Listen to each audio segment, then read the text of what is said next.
يعني احنا واقفين دايما بنمارس شغلنا في المستشفى الميداني زي ما احنا. هجم علينا الجيش بالميه عشان يفضل الاعتصام.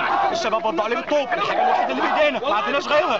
هجموا علينا بالطوب بعد كده اما العدد زاد هجموا علينا بالمسل للدموع. اول ما وشوا علينا الناس بدات تتعب وتتبهدل والطوب بهدلهم هجم عليهم. فتحنا مستشفى البطن مستشفى التخصصي بتاعت عين شمس. مستشفى عين شمس التخصصي والناس دخلت جواها. الجيش بقى طيارات استطلاع جوي.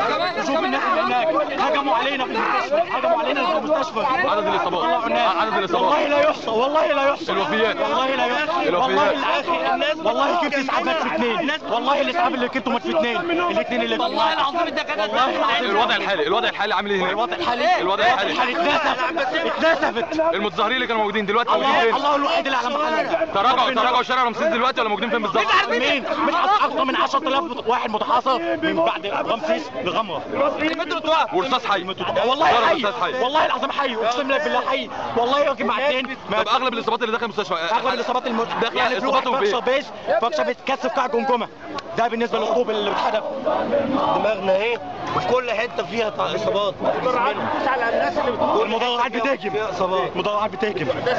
لا ما شفتش. ولعت في السوق، ولعت في مخزن الادويه. والبلطجيه واقفين الشوارع الجانبيه عليه اللي موجود في العباسيه. الموجود في العباسيه.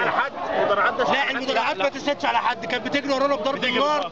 نيجي نخش الشوارع الجانبيه في العباسيه سلاح ابيض واقفين ببتاريس وباسلاك شيكه.